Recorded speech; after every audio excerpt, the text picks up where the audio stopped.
Hey, bud. Hey, dude. What's going on? How are we? Oh, I'm good, man. I'm good. Yeah? I'm appreciating the background music. It's like, yeah, it's good music. Thank you.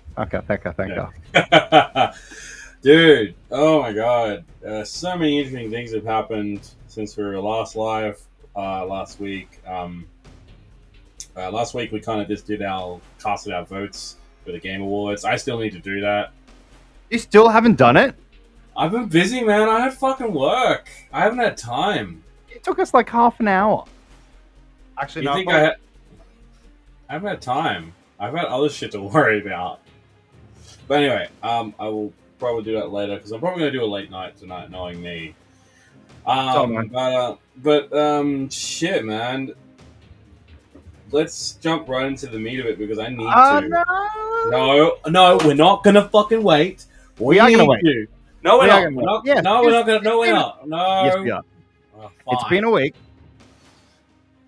What has been the main things you've been up to recently in the last week? Playing Stardew Valley. Really?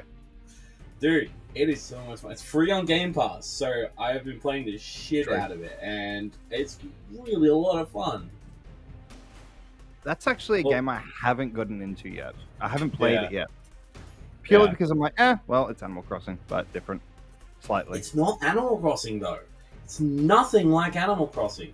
There's so much more complex stuff to do in Stardew than in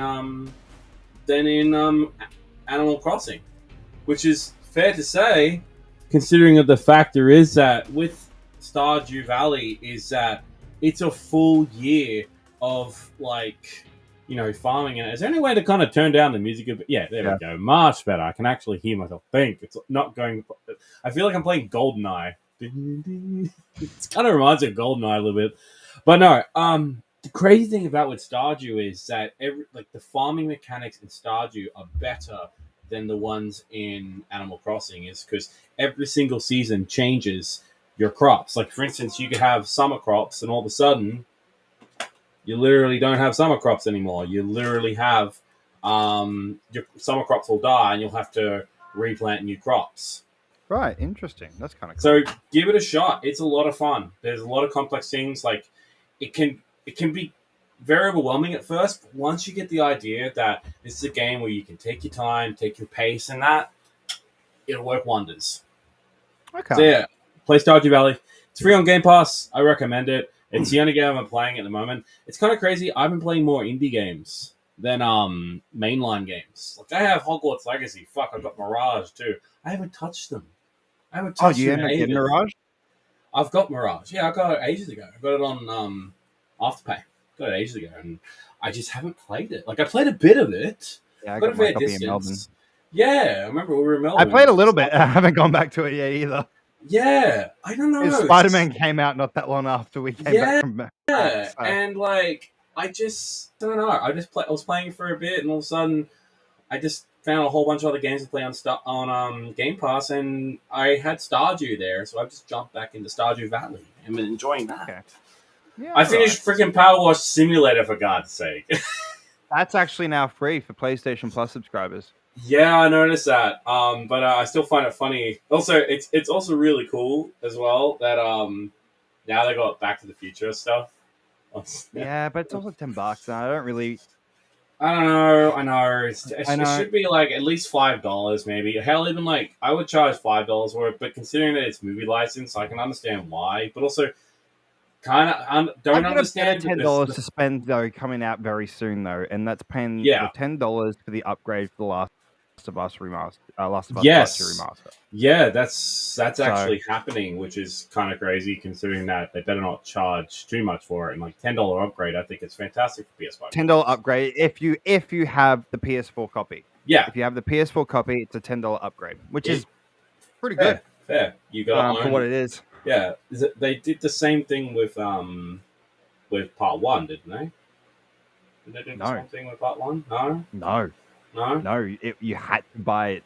It was full price. That's why. Yeah. This is like we screwed up, so let's make up for it. Yeah, possibly. But there's some cool things that have come I've been up. very busy myself. Some interesting things. I've been very busy myself. Yeah, you've been busy with like what life and drinks over the freaking weekend. I went to Good Things on Sunday.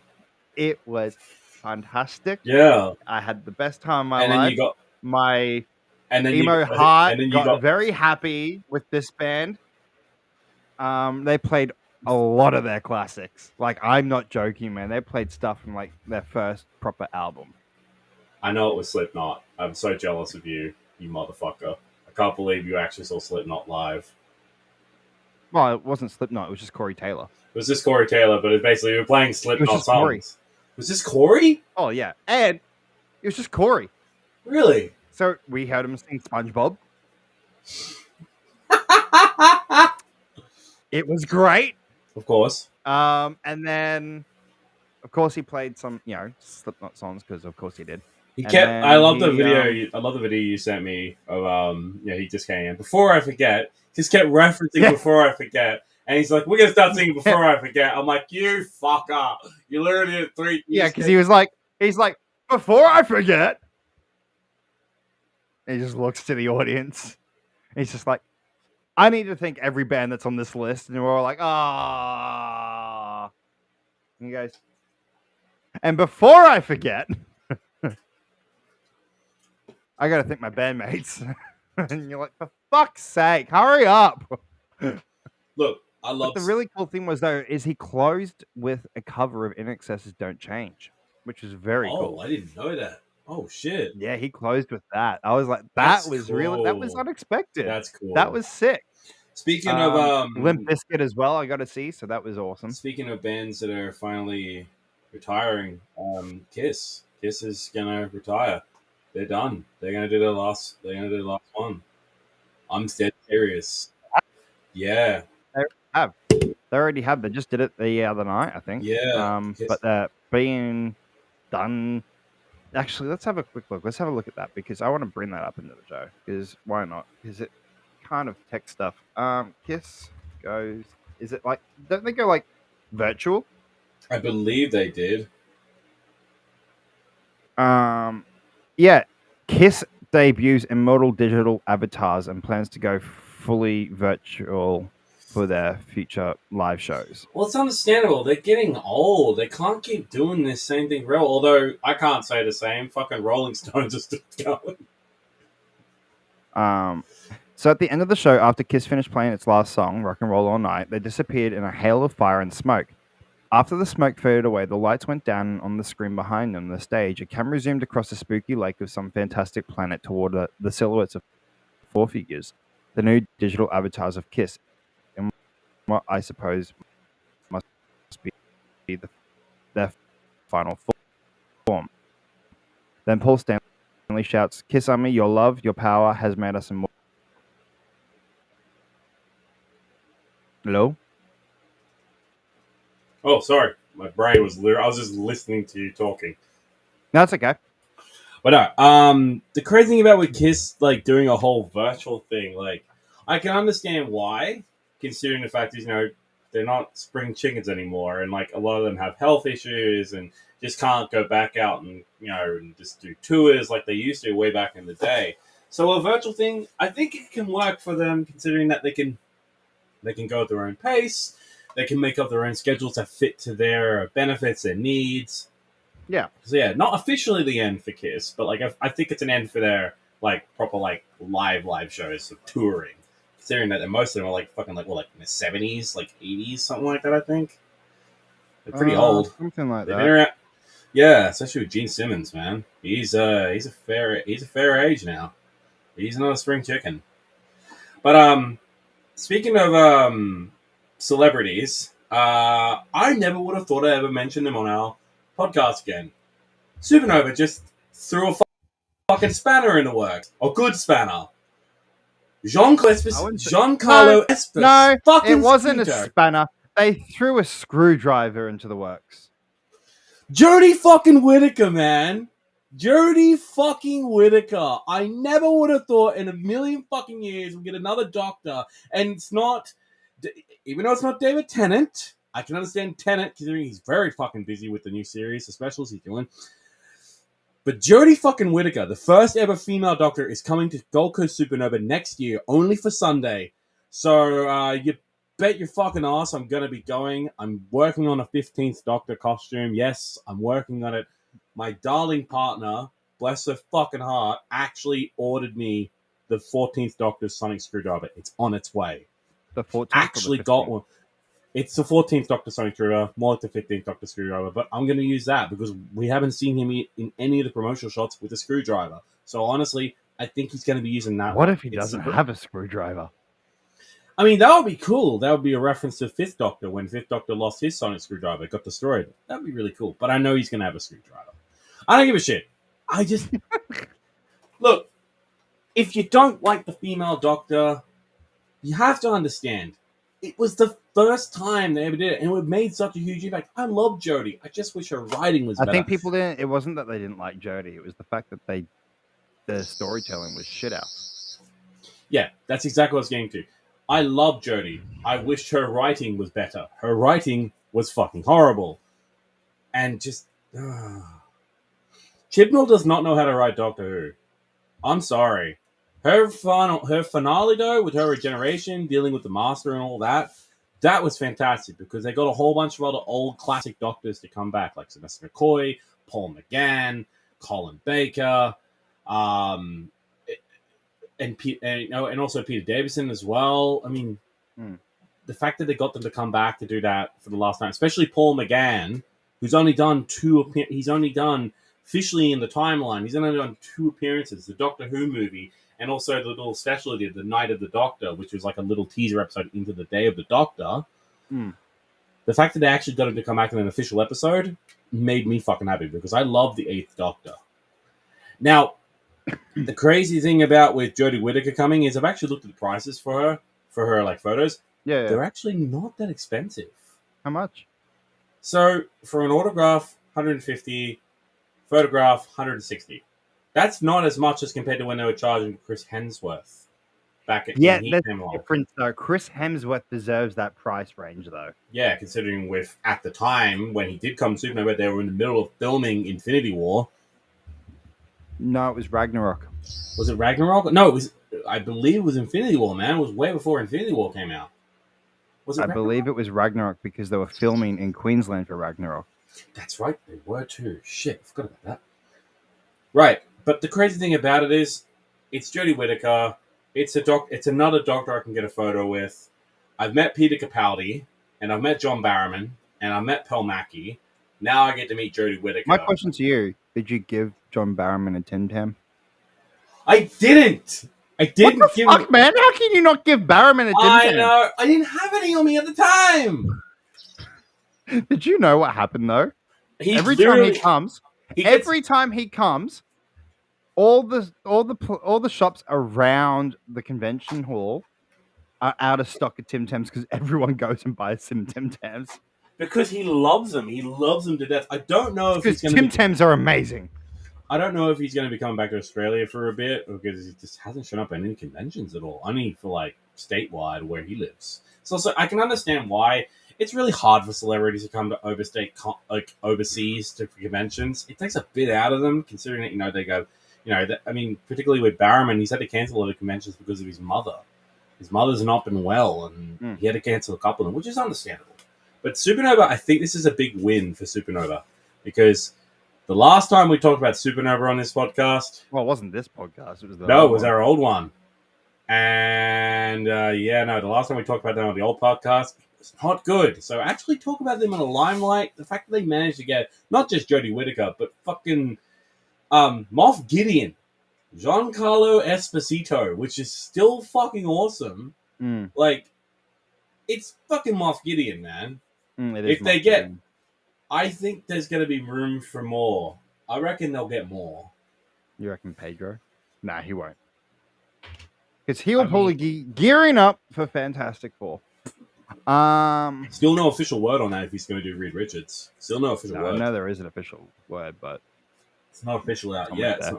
It's almost there. Although, I would love it if he's not Reed Richards. let him be Doctor Doom. He could do Doctor Doom. I don't think he could do Being Doom. He could do Doom. Easily could do Doctor Doom. 100%. But no, let's jump back into it. What do you want to talk about first? I want to save the... Should we get rid of the negative shit off first and then get into the pop? Yeah. The title. Let's, come on. I know you want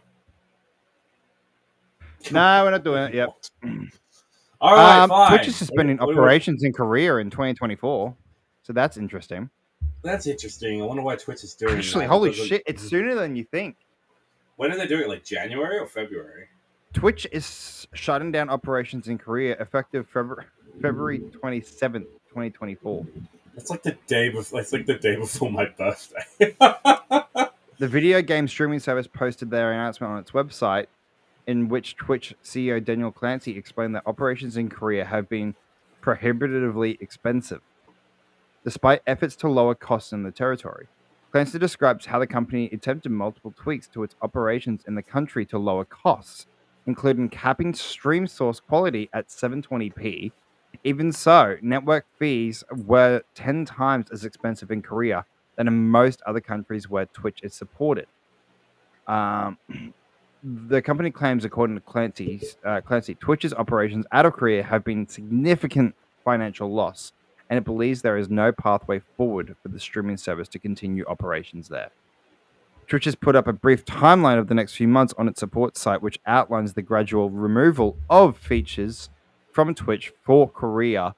For Korean users. On February 27th, streamers who set Korea as their country of residence will no longer be able to monetize streams, and viewers in Korea will no longer be able to make purchases through the service. Final payouts for Korean streamers are expected to go out on March 16th, and all affiliates and partners will be offboarded on June 4th. So it seems Korean viewers will still be able to watch streams, but how they engage with the platform will change significantly. Clancy took to his personal Twitter to offer his condolences to Korean streamers who have used the platform, saying, "I wanted to quickly send my thoughts out to the Korean streamers that are impacted by the decision we have announced today. As I stated in the blog and in the live stream, this was a very difficult decision that we delayed for some time. I just wanted to send out my thoughts to them, and I'm aware this will have a real impact on them." Oh boy, this is gonna ruffle some feathers in Korea for Korean streamers. It's gonna ruffle some big feathers for them because Twitch hasn't had a good track record lately, particularly with this year. I mean, they you've had like controversies with them. I mean, the whole thing they had a couple months ago with all the monetization stuff and just the guidelines and everything like that. I don't think this is a W for Twitch. I think this is a massive L for them because I think they're aware of that. I think it just does come down to costs. Yeah, I mean, unfortunately. Yeah, I think that's the unfortunate reality that Twitch is facing. Is the fact is that we said it before. We said it a while back when we were talking about the shit that was happening with Twitch. Is the fact that they have competition now, and they are needing to realize that if they want to continue with the way they are, they need to realize something, that Twitch needs to make some sacrifices, and this is a sacrifice they have to make in order to save costs and to save money in that. Then it sucks for Korean streamers because they can't access Twitch on there. And I noticed some big Twitch streamers in Korea. There's some massive ones there. This is going to affect them. Not just that, I'm going to feel bad for them. They literally, like, this is like, hey, what you guys talking? We have a comment here. Hello? Oh, we're just chatting. We're just chatting about Twitch. Hey, Rama. Twitch is suspending operations in Korea. Yeah. On February 27th next year. it's quite a pretty crazy thing. Like, Yeah. it's kind of evident that they're actually saving costs, and I mean, they've tried. If they just if they straight up said, "Hey, we're just going to cut services in Korea," and they didn't give a reason, then obviously they'd be in hot water. But the fact that they were trying to actively, do that and actually, try to help out, trying to get a good deal so they can stay in Korea. I reckon this must be a difficult thing for you. But again, I can't talk about Twitch and trying to defend a multi-billion-dollar company, considering they've made really shitty decisions in the past. Yeah, look, they have made really shitty decisions in the past, but in saying that, though, this does come down to a business standpoint and cost efficient. So, as bad as it is, and I feel for the Korean streamers, yeah, it's something business-wise I think that just needs to happen. And unfortunately, they're the ones taking the toll for it. I mean, the question is whether or not they can still gain access if they change their location of where they're streaming from. I mean, obviously, it's that's something they'll probably have to look into, the people in Korea, if it's possible. Yeah, I think as well is I know for a fact that there's no streaming services in North Korea. That's stretching it. I don't think they have any type of even access to Twitch, considering that it's under a dictatorship. But again, that I could be wrong. I don't know what happens in North Korea. I don't plan to go. It's not on my holiday list. You'll be kicked out immediately. Exactly. But I do actually, I do have a bit of unfortunate news. It's regarding the gaming. Very, very sad. Have you ever heard of a company called League of Geeks by any chance? No. They've made some really awesome games called Solium Infernium and Jump Light Game. They're really good. They're fantastic. I recommend checking out Solium Infernium. It's a strategy game. It's a really good strategy game. You can actually get it on it's going to be, believe it's on Switch. Maybe, I'm not 100% sure. No, it's on Steam. But very, very sad. The company it's been around for about 15 years. They've gone bust. They have, because rapidly rising operation costs, a weakening AUD. They're an Australian-based development company.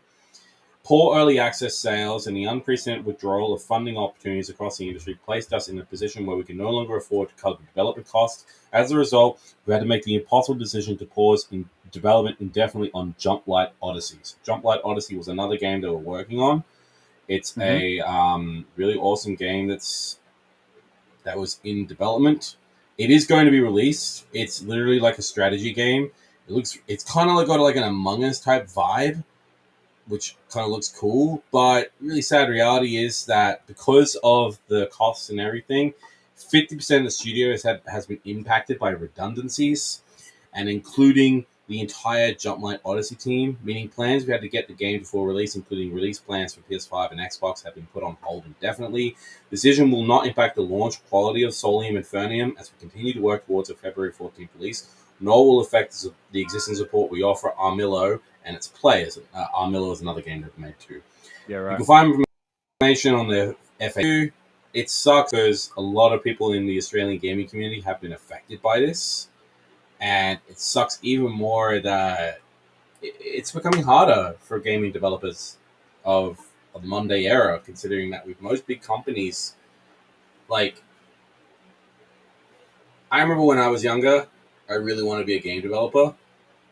But now looking at it, realizing that I got a call from the university that was at PAX yesterday. Was that the one you were telling me about? Yeah, but they called me back again, wanting to see where I'm at for study, if I'm ready for it or not. And I'm like, no, probably not for another 2 years or so. Before I would look into possibly studying it for financial stuff. So, I mean, I'm still keen to of course, look into studying that stuff. Yeah, I understand that. But also at the same time, though, just with your life at the moment and shit in the way and that, I can understand that. Plus, but very sad reality. Kind of really sad that Twitch shutting down in Korea, and then a big fucking Australian development, like gaming company, 15 years. That's a long time. Yeah, it is. having to do 50% of redundancies, including an entire team working on a game, that sucks. But also, it's not it's something that I don't think go. The last part of that, we are very, very sorry. I mean, that's if it was from a big company. If it was from a big company, they'd be like, "Oh, we offer our condolences." But then the fact that they say that we're very, very sorry, yeah, it means that a company actually fucking cares. And when companies actually care about their employees, I mean, after they did that post, they literally reposting it saying, "Hey, the entire John Lane Odyssey team, please, for the love of God, hire them. They are amazing to work with, trying to get people jobs." That's a good development company. Yeah. Yeah. God damn. It's pretty hard for game developers for today's era. All right. Rama, thank you for following us now on Twitch. Oh, sweet. We got to follow on Twitch? Hell yeah. So Phil Spencer. Oh, God. Here we go. What's Phil Spencer saying this time? Let me guess. It's about Starfield, isn't it? Oh, yeah. So Phil Spencer still feels Starfield has staying power. When it comes to Starfield, Bethesda's massive RPG, Xbox head Phil Spencer doesn't care about the Steam active player counts or Game Awards Game of the Year snubs. He still believes in his heart of hearts that the game will enjoy Skyrim-esque longevity at least. That's what he said on stage at Brazil's Comic-Con Experience 2023. So that means he thinks it's at least a 12-year long game. I'm sorry. No. Phil, I love you, man. I do. But Starfield, and if you're a big Starfield fan, I'm not going to hit on you. But I don't like the game. I liked it. I didn't love it. It was definitely not a game that was what was marketed to be. No, it's meant to be. The space feels fucking dead to me. Like, when you give me a space game, I don't want to play Starfield. I'll go play No Man's Sky. Because that's literally a game where you actually... No Man's Sky is what Starfield tried to be. And the problem being is, it's nothing like No Man's Sky. Like, the fact is that there's so many fucking loading screens. I don't want a loading screen. It's not even the loading screen. It's the fact that it's a menu-based. Yeah. To be able to travel to anywhere. That's not what I wanted. Especially for a new generation game. We want to fucking fly to planets. Like in Starfield. Like in No Man's Sky. You can do that. You literally have the power in your ship. If you've got enough fucking fuel in your ship, you can literally jump across fucking systems to get to, like... And here's the thing about the difference between No Man's Sky and Starfield is that No Man's Sky is done by Hello Games, which is a small fucking development company. They're an indie team, yeah. And they've made a better game a few years ago than this year's Starfield. And also, No Man's Sky was not great at release. No, it wasn't. The modding community got behind it and they helped them. Yeah. And the fact that they also let the modding community involved was also really cool. That's the crazy reality that I think Starfield is starting to realize, that their active player base is dying. Now, everyone's going to be like, oh my god, it's still a good game. Like, the problem being, it's not multiplayer. It's a single-player game. Active player bases are going to drop down because it's just a single-player game. There is multiplayer elements to it, but it's not like a big, massive multiplayer game like, for example, fucking Fortnite or Call of Duty or Apex Legends or Destiny or something like that. It's nothing like that. But the problem we have with Starfield is the fact is that it is just loading screens and menus to travel between planets. Also, the gunplay just doesn't feel right. It doesn't feel like... It took me ages to fucking build ammo. I know. And also, find ammo, at least. Also, the guns in it don't feel very sci-fi. Compared to Fallout, which had much more better weaponry, and also really cool aspects, and the environment was good. And also, the fact is that Bethesda is trying to push this Starfield stuff when they've got the Fallout TV show just happening. You think they'd be pushing more Fallout stuff, not Starfield. Yeah, we'll be talking about Fallout stuff soon. We will be. But I but wanted to... It says here in the article, during the Sao Paulo based convention, Spencer was asked if he knew Starfield was going to be a hit by host Mari Palmer. He made sure to point out that the massive RPG has had more than 12 million players since its launch, and that it still sits in our top 10 most played games from our studios because you haven't really released anything in your top 10 anyway. No, he doesn't offer any supporting details for that statement. Does he mean this year or all time? Does he mean active players? How many games are we talking about here? But he does get into Starfield's massive scope and how he hopes that scope will translate to longevity. He does. I don't agree with him. I don't either. It's not a game that's gonna last. I mean, like, I reckon at least it'll last 3 or 4 years. It's not going to have a Skyrim length or a Fallout length. It's nothing like that. I could literally tell you right now, I'd rather go fire up fucking Fallout 3 and Fallout New Vegas or even Skyrim than go play Starfield. Because, I'll be honest, it just feels like a generic space game. It doesn't feel it. I mean, the ship customization is really cool. I do love the ship. That part I like. Everything else, it just feels stale and lifeless to me. And that's just look, I don't want to talk shit about, a game, but it's really hard to when these massive development companies keep saying, our games are good, it's gonna last long. I'm like, are you kidding me? Are you kidding me? Yeah. We could say the same thing. We said the same thing. I mean, fucking BioWare said the same thing about Mass Effect Andromeda, and Andromeda failed because it was so poorly done. Yeah. And then Anthem. That was the biggest blunder BioWare ever faced. They literally, when Anthem got announced and shown a trailer at fucking E3, when it was still a thing, they hadn't made a game yet. They didn't even know they were going to be making a game. A lot of the developers were like, wait, who's making that game? We are? Uh-oh. That's why the game failed. See, companies need to realize something. Listen to your fans. Listen to your community. We're not idiots. You make games. If we say, hey, this sucks, it's not good, instead of just ignoring us, instead of just ignoring the Steam... That's the thing that pissed me off the most. In fact, he's ignoring the Steam user stuff. He's ignoring the Game of the Year snubs. If I was a gaming company, I would not be ignoring them, specifically with the Steam users. I'd be looking, especially for the Game of the Year snubs, I'd be looking at that going, why weren't we nominated? There's a reason why we weren't nominated. What is that reason? Why? Yeah. What failed? And I'd look into it and I'd be questioning everything about why it's gone that route. Questioning it too.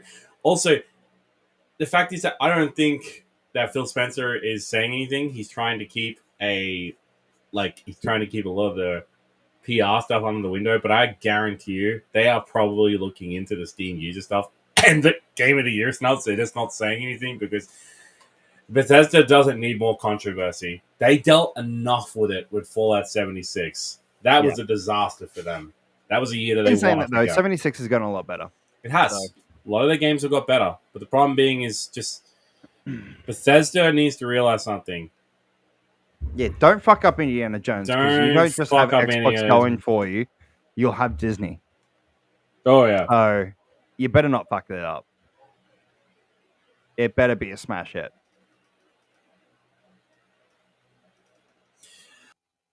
Speaking of games, where we talk about, let's talk about Fallout. Yeah. So last week we got the set. Well, we didn't get the set photos. We got the trailer. We had the official photo releases. But then not that long after our episode, we got the trailer drop. we haven't really gotten. Me and you haven't really gotten to really talk about it much. Yep. What did you think? And which is really annoying. I had to watch it on my break, which is even more annoying. But I am liking what I'm seeing with this trailer that's coming. I'm really excited. Like, you know how much I love Fallout. Hey, we did a photo set on our Facebook show, and we did a shoot at PAX with my Vault Dweller. I took a big risk climbing that ladder.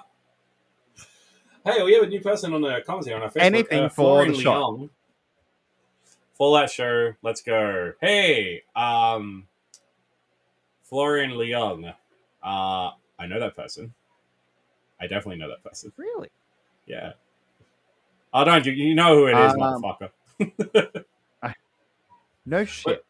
But no, the show looks really good. Like, already with the trailer and everything,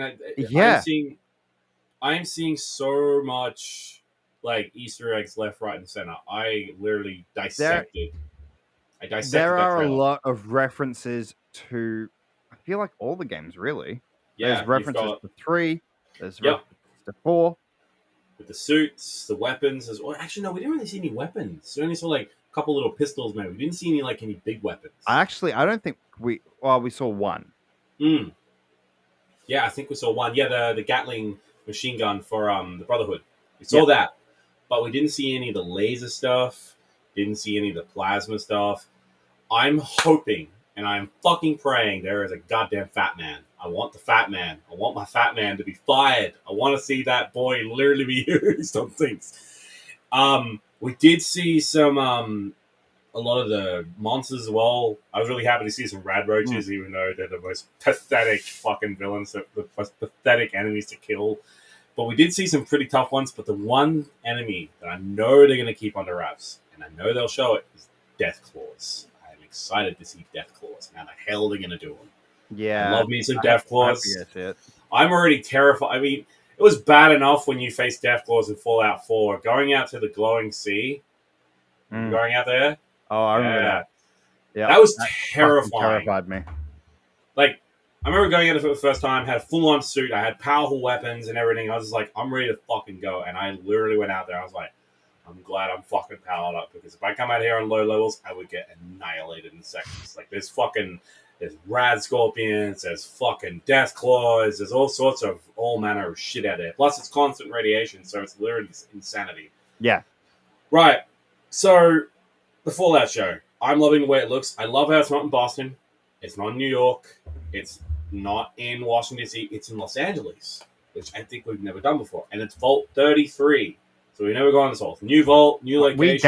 We guessed that in our last show. Yeah, we were literally looking at like shots behind the scenes. We were trying to find out what vault it is, and then lo and behold, we both said, Fallout, Vault 33, and we were right. Yeah. I thought it was 73. We did think that at one point, yeah. Yeah, because we were trying to look at shots of low resolution. Like, we were trying to look at it. I'm like, is it 73 or 33? But I was kind of glad it's 33 and not related to, like, 76 or that. So it's something new. I love the way the suits look, like the Vault suits. The suits, you're right. The costumes itself look really well done. The Brotherhood, a lot of love and care there. The Brotherhood of Steel's armor. That's like straight up. There's no artistic liberty. It is straight up recreation of the armor, and I am 100% happy for it. I don't care what people's like. Oh, they should have changed it different to the game. Like, no, you're doing a game show. Who said that? I don't think I've ever seen. I've seen some comments on Twitter. I saw some comments on Twitter like, it should be Twitter? Different. Oh, sorry, X. As some people, I don't care. Look, I don't give a shit what people say. It's Twitter, okay? People still call it Twitter. I'm not going to call it X. Fuck that. But no, just a lot of people were just complaining about it, saying, they should have had a little creative freedom. I'm like, no, it needs to be exactly the same. It's Fallout. You do not change the look of the armor. The armor has stayed the same since the first game released all those years ago. And the fact is, when Fallout can literally be a television show, and it's happening next year, April for a fact... 12th. April 12th, 2024. On Prime Video. We've got a bit to wait, but I reckon it's going to be worth it because it already looks good. I love how the environments look. I love how it looks like looks like the wasteland. I loved also seeing the ghouls as well. It looks like the ghoul that we saw in the shots is going to be a big significance to the show. I think so. I think he's going to be. Honestly, I feel like he's going to be the major villain. I reckon he will be. But we could be wrong. He could be the main protagonist, too. He could be one of the main protagonists, maybe. We don't know yet. Possibly. Yeah. But by the shots and the way the trailer kind of predicted it, it kind of looks like he's going to be the bad guy. Never know. Could be really different. But the crazy reality is it's taken us a while, this long, to finally get a Fallout show. It's because video game adaptions are not good. We are now living in a golden age where video game adaptions to screen are actually doing pretty well. We've had 2 of them be really good. The Last of Us and Mario. If there's another one, I'm missing. Sonic. Shit. It's fucking Sonic the Hedgehog. Detective Pikachu. Detective Pikachu 4.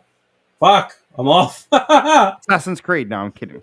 No, we don't talk about. No, the movie sucked. It was terrible. No, even better. Prince of Persia. With Jake Gyllenhaal. No. I forgot about that film. Mortal Kombat. Oh, yeah, Mortal Kombat! Oh my god! Mortal Kombat! Shit! And the fact that they're doing like Mortal Kombat 2 with fucking what was it? He's playing Carl Urban is playing he's playing. Yeah, I'll look it up for you. Yeah, I know the name. I know it. It's Johnny something. Oh, yeah. Johnny Cage. Johnny Cage. Yeah, he's playing Johnny Cage. They stopped active production on that because of the strikes. Johnny Cage. Thank you. I still haven't even seen the first one yet. You need to. I will. I plan to. Dungeons and Dragons also on. Dungeons and Dragons. Totally dropped on Paramount Plus, so I'm going to give that a watch when I get the chance to because I hear it was pretty good. Plus, fucking Auntie Donna's in it. I haven't got Paramount Plus. There's got to be other ways to watch it. Oh, find a way. Yeah, Auntie Donna, the Australian comedy group, is in that fucking movie. God. One of the videos popped up on my fucking For You page on TikTok, that we're different, but we're the same. That one took a fucking turn for the worst. I was just like, oh my god, no. Well, I love it. Because, they always hit you with the unexpected. Obviously, it's almost Christmas time, so it's about time for Pud. Mm-hmm. Pud. Like a bit of Pud. Love them. All right. I was going to talk about one other thing briefly, but do you want to go with the heavy hitter? All right, let's do this one little thing you want to talk about first, and then we'll do the heavy hitter. You want to talk about Batman? Yes. I need. So, speaking of Mortal Kombat and also Warner Brothers and Batman, they're all the same fucking entity. Warner Brothers has a problem releasing games on the Switch that are not designed for the Switch. Mortal Kombat 1 is an example. The game was a disaster on the fucking Switch. It was broken. It was buggy. It looked horrendous. And now, the Batman trilogy. Batman Arkham Asylum. Where is the love for Origins? I know. Origins gets ignored. And it sucks because Origins is its quintessential part of fucking Batman. For God's sake, if you play Arkham Knight, you go to the museum, you see stuff referenced to Origins. So why is companies just ignoring Origins and not putting it part of the fucking trilogy? That's right. They don't like having us fight Deathstroke. Is that why? I don't fucking know. Maybe because it is like, it's not. It's something. Did it underperform? I think it did, but also just I know it's a different company it's a altogether. different company. It's a different fucking company. It's not Rocksteady. That's the problem. It's done by Warner Brothers. It's done by Warner Brothers Montreal. That's why, because it's not part of the same company. Because Rocksteady weren't doing any more Batman stuff. Rocksteady before this, yeah, they weren't doing any more. Yeah. Anyway, you were saying. So, Arkham Trilogy on Switch. Arkham Trilogy on Switch. Arkham Asylum Switch on the Switch. All right. So Arkham Asylum it ran okay. Little hiccups. City was a little bit harder. Then we get to Arkham Knight. Oh, boy. I heard. Yeah, I've heard that Arkham Asylum and City are pretty good. It's Knight that's the bad one. It's Knight that's the bad one. Screen tearing. Facial features looking horrendous. Commissioner Gordon's face, his mustache looks like it's airbrushed. I'm not kidding. Joker's face at the starting scene where you're actually burning him looks horrible. There is lagging left, right, and center, particularly when it comes to driving around the Batmobile. The screen actually fucking starts buffering and starts going absolutely shit. It's not good. This is the second game Warner Brothers has just released onto the Switch and not thought about the repercussions. Okay? When Mortal Kombat 1 was released on the Switch, they lowered the graphics and everything. But the problem being with that is it underperformed on the Switch because it was horrible. It looked like PS1 graphics. It looked like shit. And then they've now done the same thing with the beloved game of fucking Batman Arkham Knight, which, by the way, the really cool thing about it, you don't like Arkham Knight. Are you more of a City? Yeah. Yeah. I'm with you on that one. I don't and like Origins. Arkham Knight. And Origins. I will be the defender of Origins. I actually like Arkham Asylum because it felt contained. It felt like a good Batman I think story. that's why that one can run on the Switch pretty well. Because it's contained. It's in a small environment. But the one thing that I will give credit to with this trilogy is they added a few things into it, but one of them was a tribute to Kevin Conroy. They actually added that into the game, which I'm just like... What did they do? They said in loving memory of Kevin Conroy. Oh, that's cool. And on all of them. I believe in Asylum, in City, and in Night. I'm not 100% sure. I could be wrong. But another cool thing is it got a new suit. Time exclusive suit, too. A timed exclusive suit until it gets released onto other consoles. And that is the Robert Pattinson, the Batman suit from last year. And I've already seen shots of it. It looks really weird on the Switch because it's lower graphics, but I know the suit's going to look really good when it comes to other consoles, particularly with the Xbox, with the PS4, and also with PS5 and the Xbox, the Xbox Series X when it releases on there. I love Pattinson's suit. It's one of my favorite suits, alongside freaking Ben Affleck's suit, and also the Panther suit for Val Kilmer. I love that suit because it looks really nice and sleek. I love playing as the '60s Batman in that world because it's just like, what the fuck? It looks so hilarious. It's the weird thing about with the '60s Batman suit is that the suit up scene where he's getting his new suit, seeing the cowl just compress onto his head. I'm like, what the fuck? Just everything, putting everything on. It's just you hear armor moving. I'm like, what is happening? Where's the spandex sound? Where's it? Just imagine imagine the serious scenes with him, when he, especially when he, spoilers again. I feel like they should have brought Adam West in to voice that one. I don't think it would fit. I just love seeing. No, when you're only when you're using his suit, you use his voice. But then they would have to do the same. Cool. They'd have to do the same thing for Michael Keaton's Batman, though. Yeah, but Michael Keaton's Batman could fit in that world, though, whereas Adam West's Batman wouldn't. That's why you bring his voice in. Okay, I'll give you that. Because it's voiced by Conroy, who was trying to do Batman as Keaton, because it was the animated series was, let's be honest, technically a sequel to that world. 100%. Like, I don't care what anybody says. The animated series for Batman is, to this day, one of the best fucking animated series It's on ever. Netflix now. Yeah, I've been watching it, and I love it. I need to get back into it and finish off the rest of the series. Get all those I've got them on episodes out. DVD. I know, the fact you got them on DVD blows me away. Really? No, they did official release. It's at JB Hi-Fi. You can buy them. I know, but also just with the physical media in Australia at the moment, it's a dying out, which still is crazy.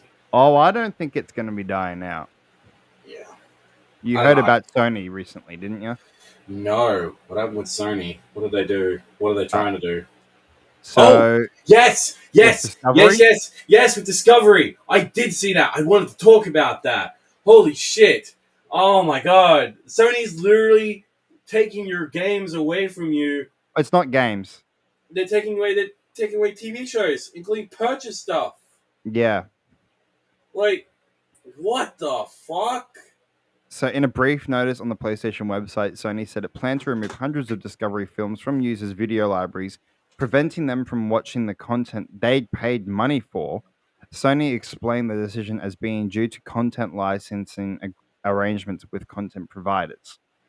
Here's the statement in full. As of 31st December 2023, due to our content licensing arrangements with content providers, you will no longer be able to watch any of your previously purchased Discovery content, and the content will be removed from your video library. We sincerely thank you for your continued support. Thank you, PlayStation Store. Now, here's the question. Do they get reimbursed? Because that's the thing that I think people are wondering about. Really Because they're fucking hope pissed so. off.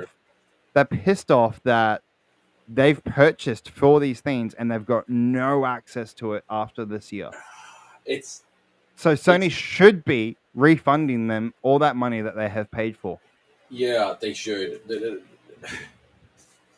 That's the thing. They just put out this statement, and it scares me about the digital market. Look, I love digital games. I reckon it's good, but also it's dangerous. Look, I kind of wish I went digital for the Switch. Yeah, but the thing is, look, we could sit here and argue about it, but the fact is that we won't be arguing. Again, I'm a physical collector, as you can see here. I've got a few, as you know, over things. there. Yeah, I've got so much shit. I know you do. I have a few physical items as well. They're particularly DVDs that's been giving me over the years. And, I mean, for goodness sake, hang on. I've got it here. It's still in its case. I have this. I have a Dark Knight. This is a Dark Knight. It's literally widescreen 2-disc special edition. And this is a Joker version where he's like kind of like screen up, you know. Where's my copy? Man, you're freezing up there. Graffiti on the back there. It's kind of crazy. Hold up, Ben. You are glitching out.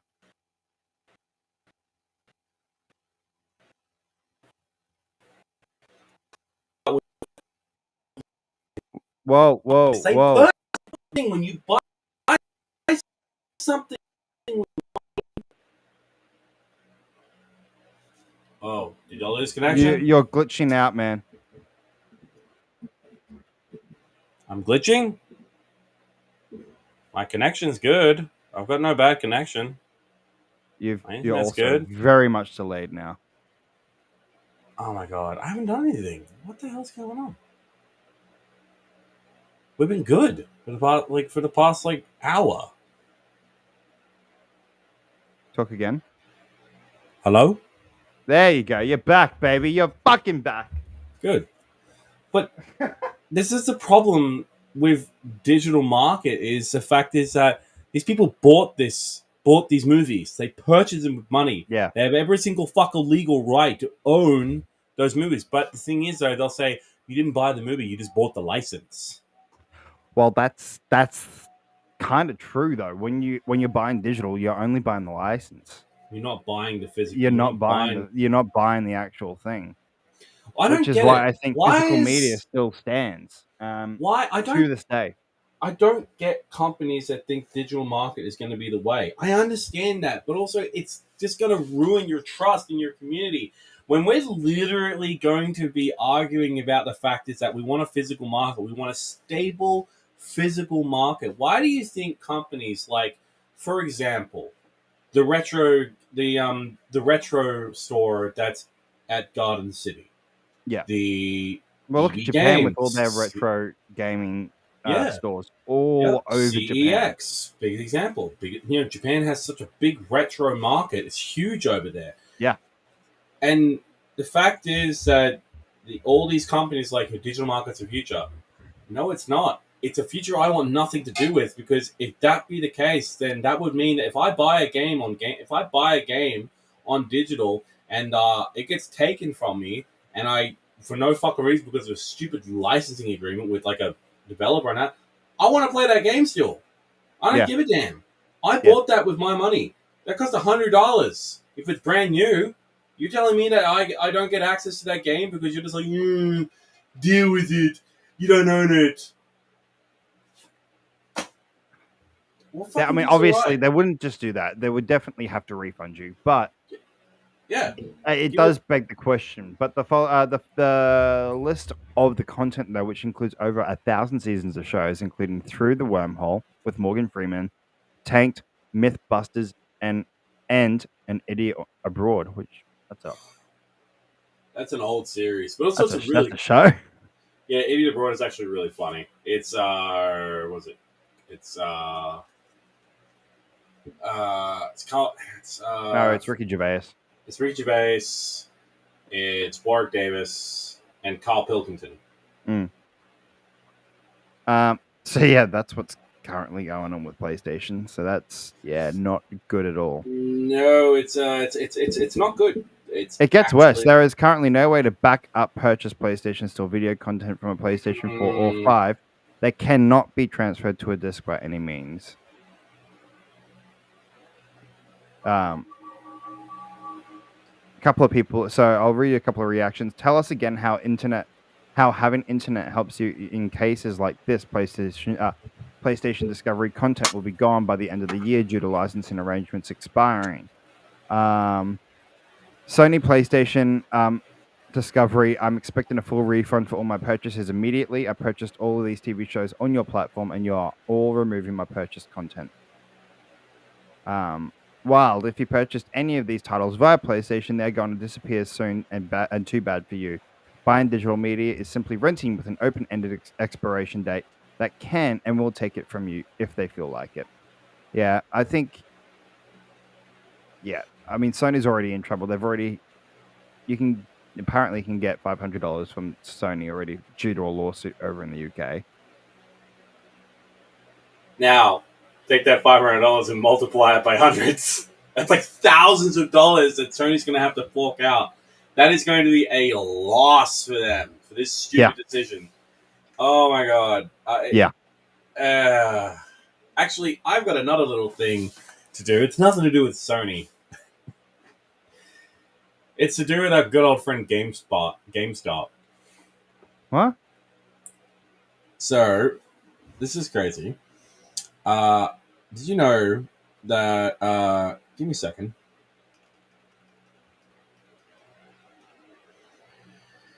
Give me a sec.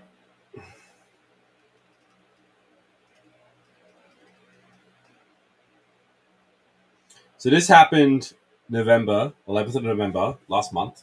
Okay. 7 injured, including 1 in an extremely critical condition after a Margate City truck crashes into a GameStop. Shit. Yeah. But that's not the kicker, though. 7 people injured. Some of them are in critical condition. Did they run over all versions of Golem and Kong? Probably. That's not it. Is that what he was angry over? I bought this shitty game and you deserve a refund. So what ended up happening was a manager of that GameStop basically said that, no, don't worry, we'll get back open before Christmas. 7 people.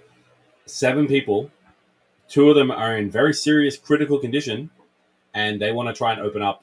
They want to open up before Christmas, and I don't give a damn about people's injuries.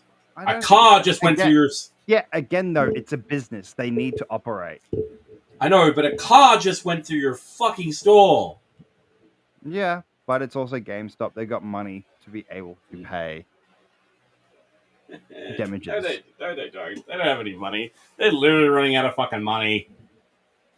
Yeah, I guess. I mean, technically, we have GameStop. It's just EB Games. That is our version of GameStop. They are owned by EB GameStop. EB Games is actually running a lot better compared to what GameStop's doing. But their profits go towards them though because they are owned by GameStop. I'll give you that. But yeah, that's not good at all. Shit. No, it's not. The fact is that 7 people were injured. A couple of them are critical injuries. It was almost a month ago too, so I can understand why they said they'll be open before Christmas. Yeah, still, it's fucking sad. Oh, it's sad. Yeah, for sure. It's just as bad as when fucking GameStop was keeping their stores open during the height of COVID in the States. They literally didn't care about people's employees' safety. They literally we're gonna keep open even though the state has told us to close. Fuck the state. We do what I want. I still work. I know, but it's different in America compared to here. Yeah, but again, though, that was a source of entertainment to people though during COVID. Mm-hmm. I agree. You needed something, so of course they stayed open. So that makes sense for them to be open. So yeah, 100%. Yeah. Let's fuck off the community thing. That's all right. Let's do it. We want to do it. We've been talking about it. I don't care if you got anything else.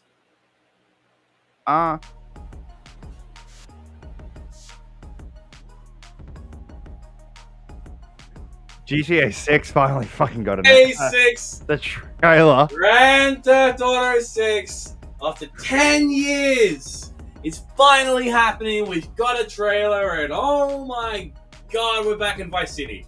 We're back in Vice City. I feel fucking old. I feel old, man. I'll be 30 when the game comes out. I'm already 30, man. I'm 32 by the time fucking GTA 6 comes out. Here's the thing, though. Right? Here's the thing. GTA 5 got announced when I was in grade 11. Wait, what year was it when it got announced? 2011. Oh my god, I literally was in my... Jesus. I was in my second year of TAFE. I was in my second year of TAFE. That is insane. 2011, it got announced. And then 2013, we got the game. I bought it for the 360.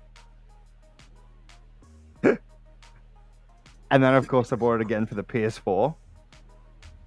I feel like other than Skyrim... You've owned. Other than Skyrim, this is the fucking longest game we've waited for. And it's finally happening. So, shit, man. Let's talk about it. For starters, what do you think about the 2025 release date? I know so many people are pissed off and upset about it. I actually don't mind it. I'm dead serious. I actually don't mind it. The reason why is because this game has been in development such a long, long time. The fact is that if they need a year to keep working on it, please, for the love of God. A year and a half at least. A year and a half at least, I can understand that. Also, I know for a fact that Rockstar needs this to land. And I know it will. It will. But give them giving the developers that extra time, that's amazing. Considering how long they've been working on this. And already, I mean, the trailer already looks fucking incredible. The fact that it's in-engine, it's not just a cinematically put together trailer. It is actually what the game is going to look like. I mean, for God's sake. We are getting... The water. Oh my God. Looks beautiful. Everything, the water physics, the hair physics, the light and shadow, just the way the characters look. It looks like it doesn't look like a game. It looks like actual real life. There are some that looks like a video game. But again, and there are a few. Then there are a few. There are a few that I'm like, Is that real? Holy shit! And the one that did that for me the most was the one that was going about the Karen that's taking With the two the Karen, hammers? with the two hammers. She looked the most real out of anything in that trailer, other than some of the buildings. I'm actually gonna put the trailer on again so we can have a look at it. Do you want me to pull it up? I mean, I know that Rockstar is. Although they've been pretty lenient, I actually did it on my TikTok, and I didn't get anything bad on that. Besides TikTok saying it's unoriginal, I'm like, oh fuck you. I'm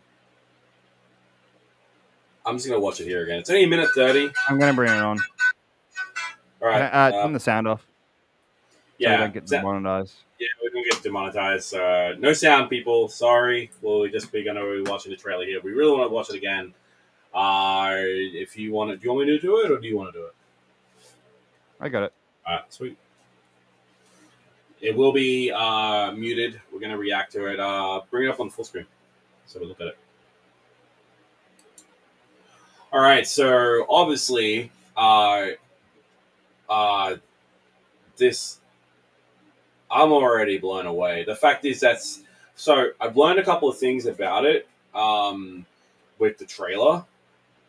Look at that. I know for a fact that looks so good. Like the way the characters look. Like it's not just that though. The lighting looks gorgeous. The lighting looks gorgeous. Like the sunlight coming in. Like obviously it is afternoon. I can tell by the warm glow of the sun. It is the afternoon. Sundown. Mm-hmm. It's sundown. And like lighting in games, this looks so fucking difficult to get. Like it's kind of crazy that it actually managed to nail this shot right here. It looks fantastic.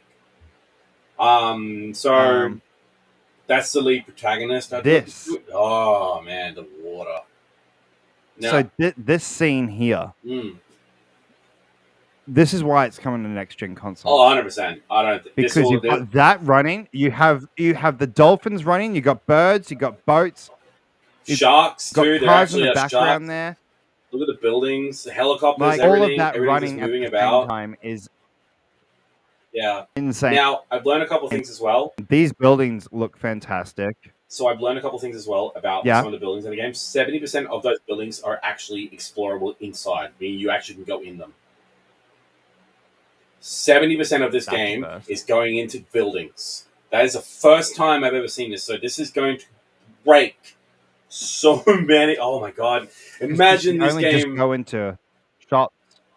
Yeah, and now we're going to like buildings like this. This is a game changer. Now, obviously, a few things as well. This has only been there's been no PC like release date or anything like that. Only there's no yeah. I reckon that'll come out 2026. To be perfectly honest for you. God, imagine this thing running on PC. You're going to have a monster of a computer to run this on full graphics, full RTX, and everything turned on to see this thing in its full fucking glory. I'm already excited to see what it's going to be like. I'm watching video of that now. Now we're out in a swamp. Like this is a cool thing, okay? Vice City has swamps. This is the beach. Of course it does. It's a coastal. This is the beach. This looks real. Like I can see that it is a video game, but it is so close to being so realistic.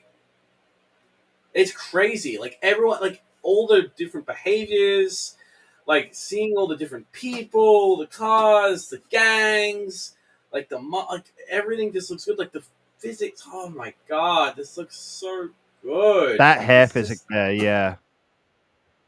Physics. Apparently, man. actually, I read something about this the other day. Yeah. This outfit apparently is behind it. Apparently, this outfit here. I think the design about it or something like that is got to do with the number 69. I see that. I see that. I fucking see that. But also, just the background, the way the lighting. This is the main thing I think about. That guy looks real. Yeah, these look real, and like it's social media shit, which I love. I think that's what's going to be taking a whole lot of concept in this time around is the social media aspect. Like that looks real. Like you tell me if you told me if I just put this on the fucking alligators, man. The twerking. Why is the twerking look good? Fucking Florida, man.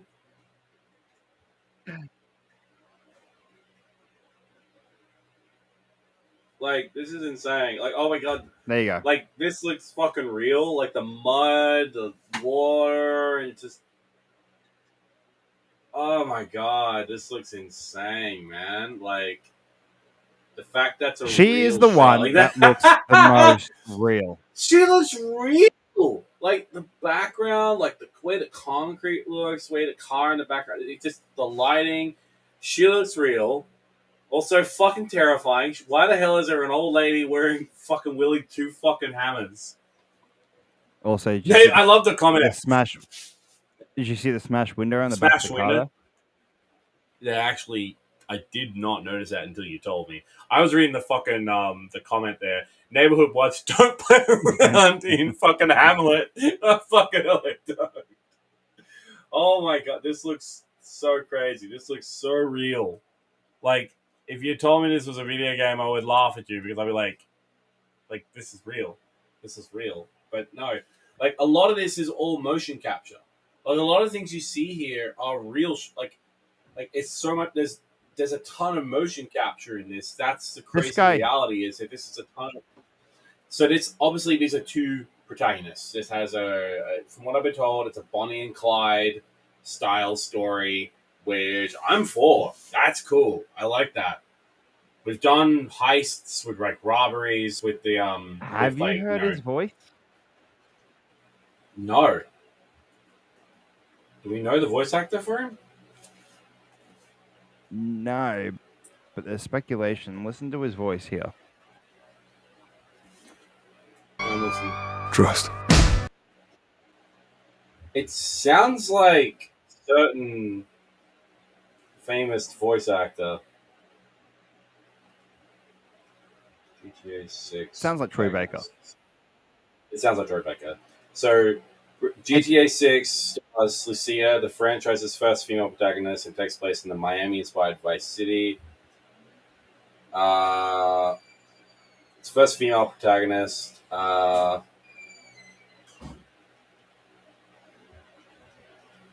well, let's keep watching. We're almost done. Yeah.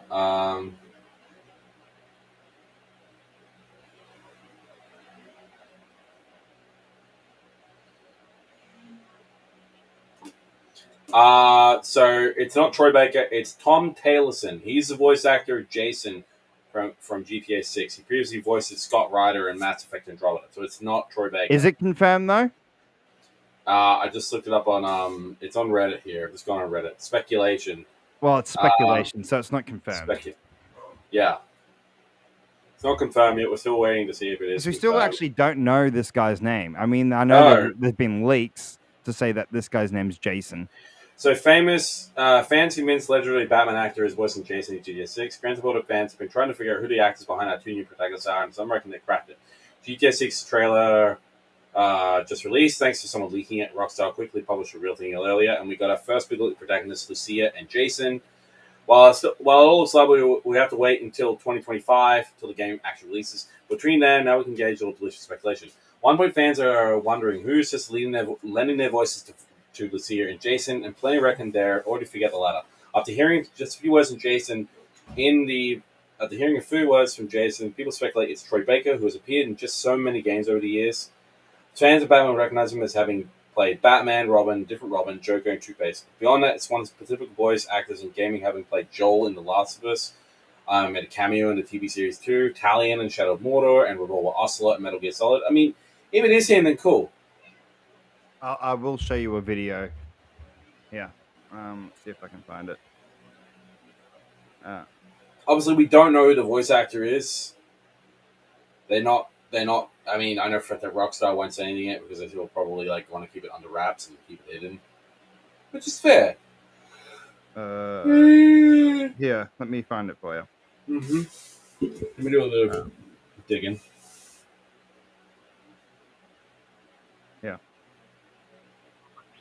same time as consoles. Just Xbox and PlayStation. I mean, Leonida. Or is it pronounced Leonida? Her partner in crime. But based on his one line in the trailer, he sounds a lot like Troy Baker. Trust, you're right. Trust, you're not my daughter. Trust. Social media seems... I mean, if it is him, then damn, he is. If it's Troy Baker, then he's at the big time. Oh, yeah. I mean, this is gonna be one of the biggest games of the year. There's also something really cool here. A little nod, little Easter egg in this shot right here. Yeah? Have a look. Can you see anything? I'm looking around. I'm seeing it. I'm trying to see. I see, like, is it on the door? Yeah, it's on the door. Who is that? It's not him. This sticker right here. Right? Is it the one? Is it the what's it say on there? What's it say on the sticker? It says Petty Forever. Why do I know that from? Because the artist that's writing the song that's in this is Tom Petty. Ha! That's right. So they've put a sticker there for Tom Petty, yeah. Also, we can't play that song on here because, hey, monetization. And we don't want to get not monetization. We don't want to get copyright claimed.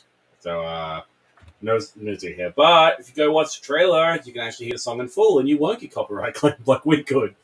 But Grand Theft Auto 6 finally coming 2025. I love the logo too. Very Vice City. Very Vice City. It's very Vice City. It makes me want to go back and play Grand Theft Auto Vice City again. Even though the game has aged over the years, it's still a good, solid fucking game. It's made me want to try and buy the definitive edition for the Switch. Yeah. I don't know. I'd rather go find like a copy of it and play it maybe on like the Xbox maybe. I don't know yet. But honestly... I want to get the definitive edition for the Switch. I'm not going to pay full price. I'm just going to find it secondhand. Probably a good idea. But yeah, there we go. So the biggest game of the year is 2 years away. So we're literally going to wait. Now, when do you think it's going to be released in 2025? That's the question. You know what? I've thought about it, and I have to agree with you. I reckon it'll be about November. You reckon it's going to be November? I reckon it will be November. I don't think it'll be a summer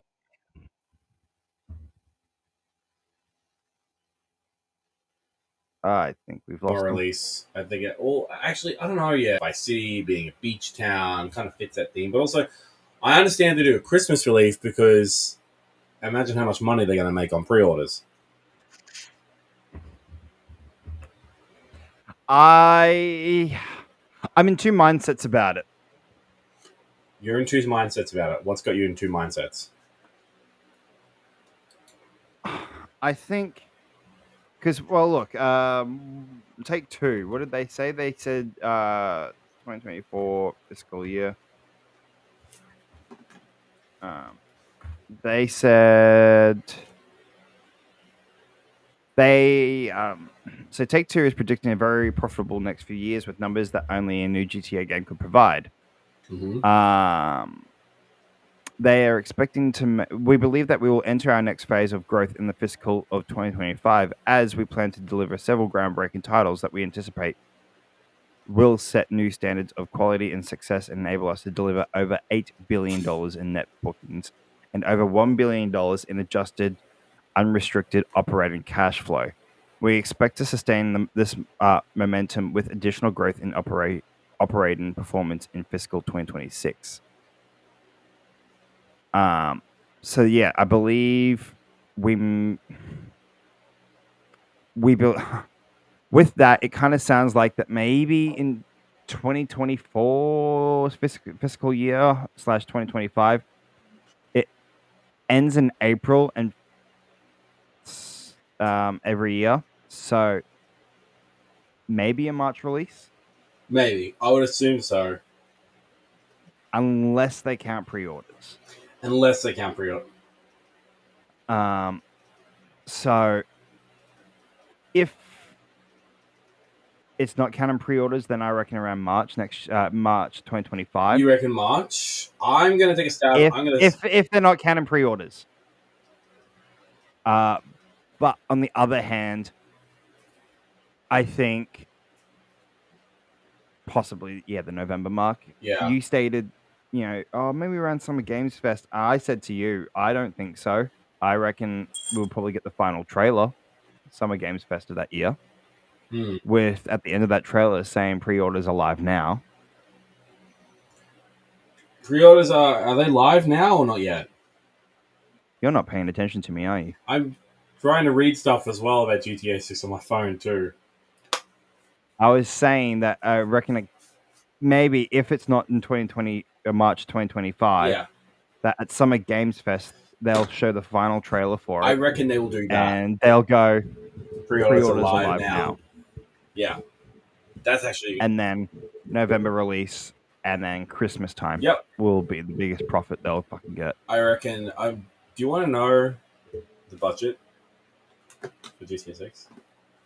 What is the budget? Wasn't it some ridiculous amount of money? All right, so I actually looked this up. I was pretty damn curious about it. Angry Joe he reacted to it, right? And it's kind of crazy. $2 billion. Yeah. Including marketing and other expenses. Budget, analysts, $2 billion. This game costs $2 billion.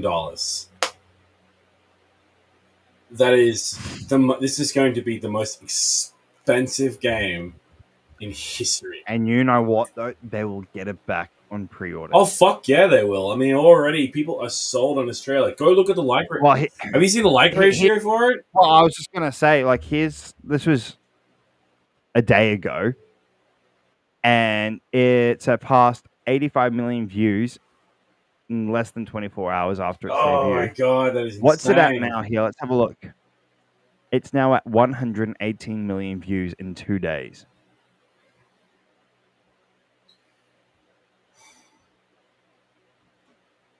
That is insane.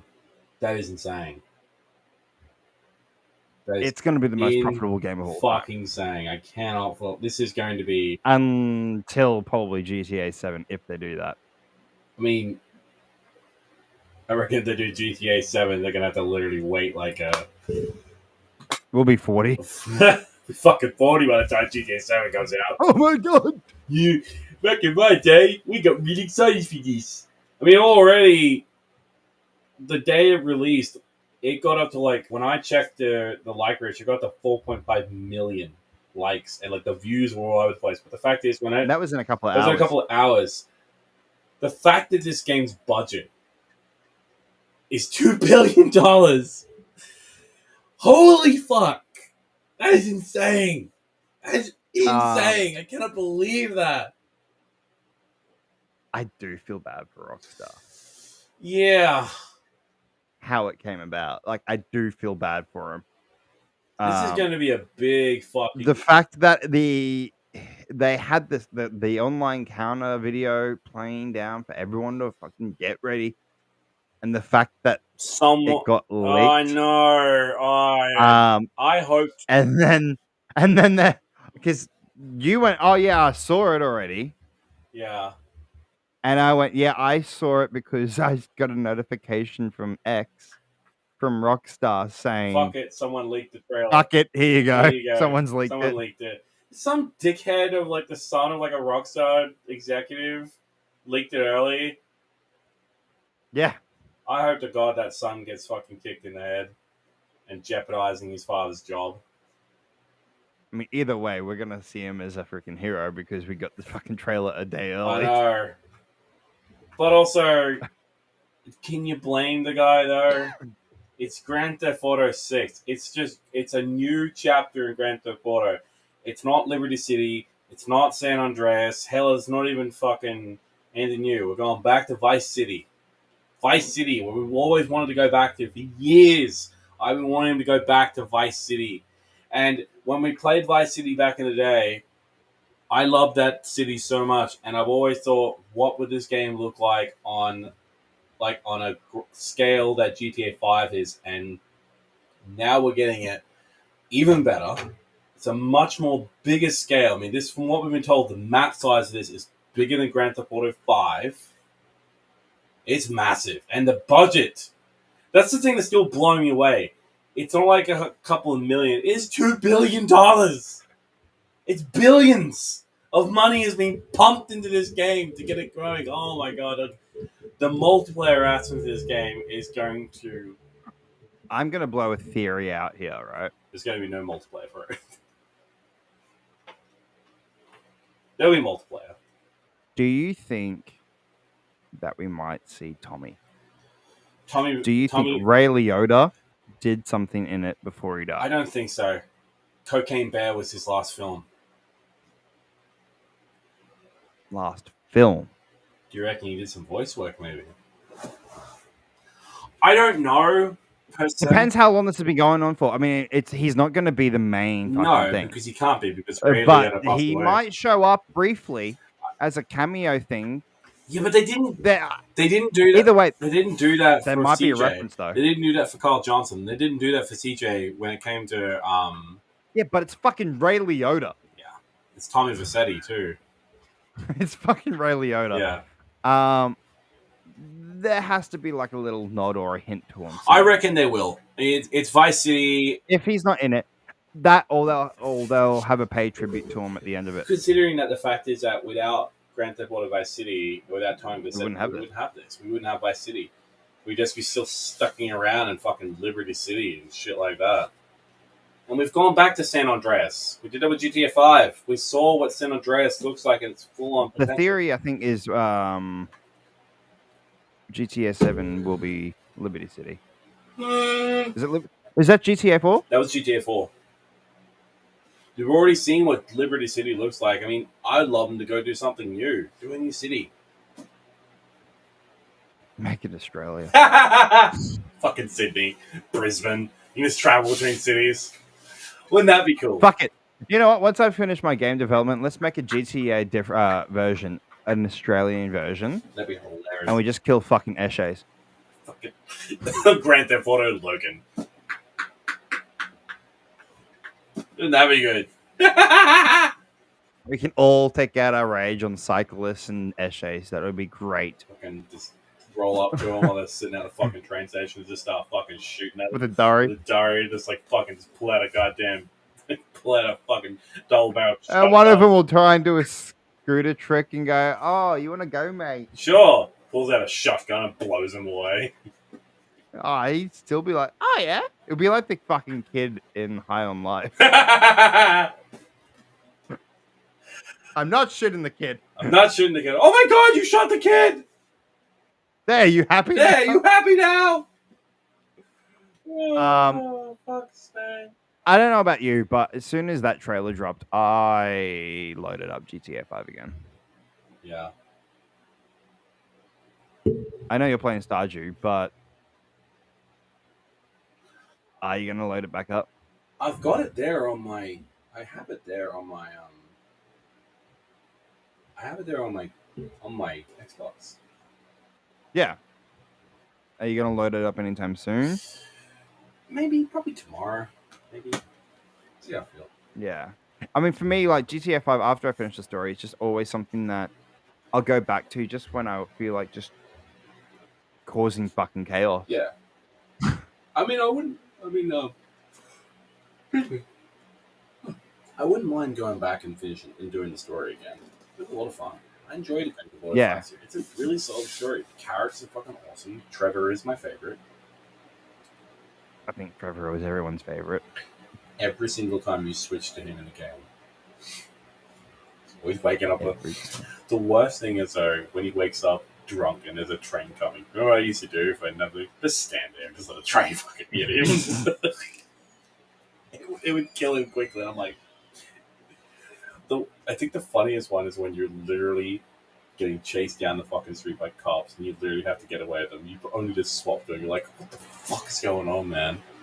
That's the one thing I'm very interested in about GTA 6 is the cops spawning. I've heard that they have completely changed. I've heard it's going to be very hard to get away from them this time. Like, apparently they can ID your vehicle, like, with the leaks that happened last year. Like, apparently you can actually know, apparently, that... Was it last year or the year before? It was last year.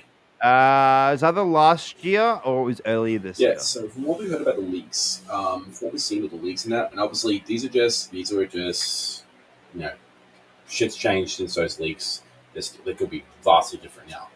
But from what we saw in the leaks is that they can recognize your vehicle, they can read your number plates, they know look for the color and the make of the vehicle, which I'm just like, holy fuck, that's crazy.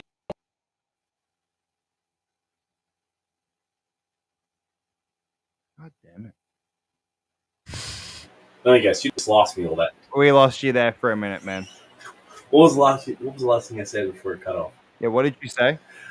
From what we've understood about these leaks, apparently they can recognize your vehicle, they can look at your number plate. Yeah. They know the make and the model and the color of your vehicle, and you have to swap vehicles and be more smart, more clever when it comes to getting away from police. Not trying to drive as fast as you can, because you have to fucking deal with them doing pit maneuvers, spike trips, all the kit and caboodle. Which I'm for. I want a challenge, and I want the police presence to change, create the border to do something different. But the one thing that I want different with this Grand Theft Auto 6, the shooting needs to be better than GTA 5. Mm. And there is one aspect of shooting that Rockstar has done was really good. And that was Max Payne 3 shooting mechanics. They were fucking solid. They were so good. You take those shooting mechanics from Max Payne 3 and you put them into Grand Theft Auto 6 and update them and make it good, and fuck yeah. Also, make the guns have impact. Make the guns actually feel like fucking real. I mean, imagine for you firing pistols and shotguns and all that in GTA 6 with your haptic feedback on PS5. Any adaptive triggers. I know. Exactly. This was actually going to be my next question for you. Is where are you at right now about consoles that you're going to buy for? I'm still for it. Divided. You're still divided. I still am, man. I don't know. I mean, I look at Series X and I look at Xbox and I look at all the features that the Game Pass offers, and I look at PS5 with like the PlayStation Plus and everything like that, and I'm like, I'm still divided. I mean, low and wrong. I love the haptic feedback on the controllers. I love that. But also, I love the services that Xbox offers with Game Pass and hundreds of games being available to you. Yeah. And just at the moment, I'm divided. I still am. I mean, for goodness sake, I've been playing my Xbox more. I have a PS4 right here, and I have not touched it in almost an entire year. I'm thinking I might get a Series S, not for GTA. No. Just in general, so I can play the next gen games. Yeah. That's why I'll just do digital, because for me, I feel like digital is the only best option for me for Xbox, so I can play Game Pass. Because that's the only thing I'll play on Xbox for is for Game Pass. Okay. But my main games will be for PlayStation. That'll be my main thing. Yeah. Because I think the visualization already for what GTA is like is just beautiful. And the haptic feedback and the adaptive triggers to that game is just going to enhance that even more. Plus, also my ambient lighting too that I've got behind the TV is going to make it even pop more and more immersive. Plus, with the 3D headphones that the PlayStation offers as well. Yeah. Oh man, I'm really excited for this. Like, this is the biggest game of the year, and we've got to wait another fucking year for it. Year and a bit. But I reckon it's going to be 100% fucking worth it in my mind. This will be a game that I reckon will blow everyone away, and then some. It's gonna make bank. It better. It has to. Otherwise, this could destroy Rockstar if it fails. The last question I have for you is, what do you think is going to happen to GTA Online? Do you think they'll close services down and revamp it for GTA 6? I reckon... Or are they going to do GTA Online 2? I mean, Call of Duty did that with Modern Warfare Cool, you already done it with Warzone. Yeah, with Warzone. Yeah, with Warzone. And then That's the one thing I'm very much wondering about is how they're gonna. I don't reckon they'll shut it down. do I reckon GTA they'll Online. expand it. I reckon that it'll be expanded and basically let you continue. What, you reckon you'll be able to drive from Los Santos to Vice to City? Vice City? No. What I mean by that is all of your rewards and everything like that, all the stuff you collected in. Oh, it'll transfer over to new online stuff. Yeah, I reckon servers will be shut down for about a month or so. So they can reevaluate and reassess it all and basically fix Well, it. not reevaluate, not reassess. I reckon once it comes out, they'll shut it down for about a month or two. Yep. And then when you log back in, it's a whole new fucking thing. You'll have to do a huge update, which I reckon will be over 100 gigs. Oh, will be. So you're going to have at least a massive terabyte drive for your PS5 or a Series X, or if you have a PC, if it gets a PC release, which I reckon it will. That'd be It's it. one thing I'm actually really worried about. Physically. I should probably look at getting another SSD for the fucking console. You should. I already have a 2 terabyte hard drive for my Xbox, and already it's filled up with games. But the cool thing about it is, I have a 4 terabyte for my Xbox, but what about the hard PlayStation? drives are easy. SSDs though are fucking expensive. I know. I fucking know, man. I know. But no. On a final note, though, I do want to make a bit of a mention. Very sad for you. Different off GTA 6, the Nintendo podcast. We didn't talk about that last week. I can't believe that. Yeah, that was a blow for me. Yeah. It's one thing I look forward to every week. They're coming to an end. Yeah, at the end of the year. Nintendo podcast and a bunch of others. Well, actually, I'm still not sure. Wood's figuring it all out. Okay. Seeing what he's going to do, but he reckons it won't be the same without Bob. Did Bob say why he was leaving? He just wants to move on. It's understandable. You know, I mean, you do it for. I mean, how? He does 2 podcasts a week. He does his own, and then he does Nintendo, plus all the YouTube stuff he does as well, and streaming. It gets very overwhelming. That's a lot of work. So, I understand his standpoint on it, but yeah, it sucks though. It does. I 100% sucks. Especially I get Woods. I get Woods' reasoning why he's just trying. He would love for him to stay because next year's a big year for Nintendo. Yeah, I mean, we've got what's happening. I mean, what games will come releasing for this Nintendo? It's not really the games. It's more of next year. There is a good chance we're getting the Switch 2 next year. Yeah, and I reckon Bob shouldn't leave yet. I reckon he should stay for one more year. Do another year, man, or even another. Yeah. I reckon Bob should do one more year and be like, "Hey, let's just do one more year, and then please just stay for another year, see how we go." You know, Switch 2 is coming. I want to do that with you. I want to be there with my good friend to report on it. I mean, they might bring it back for the Switch 2. Yeah, do a special episode. I mean, they'll probably do maybe an episode here or there, possibly. I think that's the thing that Wood's going to be thinking about and trying to figure out where to go from here, whether they continue it or not with the different co-host. Yeah, 100%. But yeah, it sucks. But in my mind, it does suck. It's a bit of a blow because, again, when we started doing the Pixelated Pocorn Podcast, Nintendo Podcast, and a bunch of podcasts, they were one of the main inspirations for why we wanted to change our style.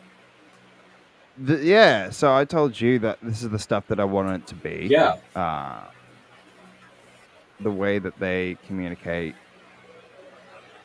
through the Wolf Den podcast and the Nintendo is the way I wanted it to kind of run. We sort of do that. We just, again, the way we were doing it before on the old show, we used to just like be very like we were very just like we felt very kind of corporate. If that makes sense. This is kind of just us just chatting. It's just we want to. I wouldn't say corporate. I just say we were more reporting, more. Yeah, I think we also overdid ourselves. yeah, 100%. We were on every day. Yeah, it really fucked us over. Like I'd be so tired after like we did like 3 episodes in like 3 days. I'm like, oh my god, Matt, we need to slow down. Plus, we were doing Disney Plus recaps. We were doing Witcher stuff. We did a Batman. We did DC fandom, and that was a 4.5 hour stream. That destroyed me. I was so tired. As soon as we finished, I went to sleep. I slept all day. I remember opening that door, and my ex walked out of the bedroom after she slept, and she's like, "Morning." I'm like, "Morning, good night." Oh man, I remember my partner because I remember my sister. I remember when I finished that morning, I literally went downstairs to get a drink of water, and my dad woke up like, "Oh, morning." I'm like, "Oh, morning, good night." He's like, "Wait, what?" I'm like, "Yeah, I'm going to bed. I've been awake all night." Because we were literally watching the stream. We were recording a show, and it was like 4.5 hours long, just so we could watch a trailer at the end. It was good though. But again, here we are now, new podcast, and we kind of just, if we feel like going live, if we've got information, we can do it.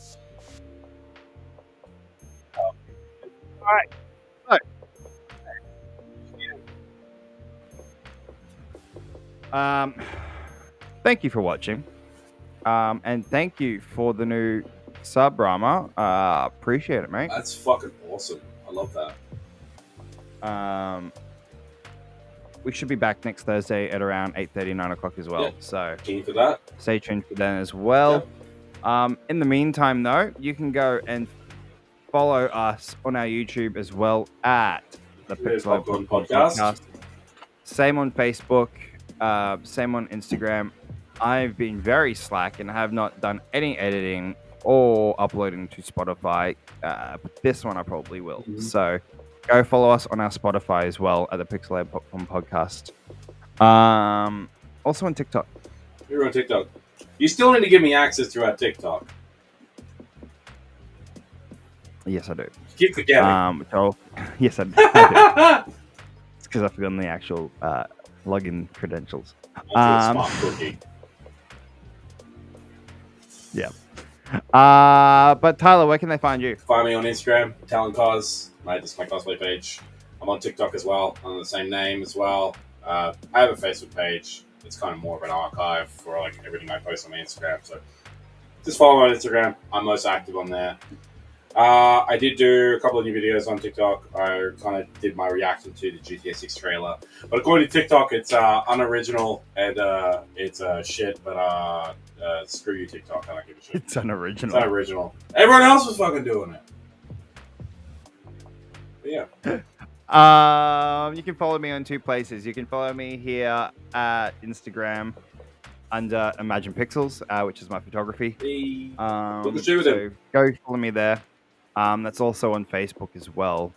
And also I stream on Twitch. It's been a while, but follow me there as well at Nintendo, where I mostly stream pretty much only Nintendo games because that's what I can do with my PC right now. But yeah, so there you go. Until then, Tyler, have you got any last thoughts, things you want to say? Go watch the GTA 6 trailer if you haven't already. Let's boost those views up even more. Yeah, let's boost those millions of views up even more. But also, go follow us on all our pages. We appreciate new people coming in, checking out our content. We're just two guys talking like gaming and film and stuff and just kind of shooting the breeze. I appreciate everybody, even if it's just one follow, still means the world to us because it's a new audience member. And yeah, thanks for people who do watch our show. It means a lot to us. It sure does. Alrighty, guys. Well, until next time, we'll catch you guys later. This is the Pixelated Pocorn Podcast. Oh my god. Wow. This is the Pixelated Popcorn Podcast signing off. See you guys. Bye, guys.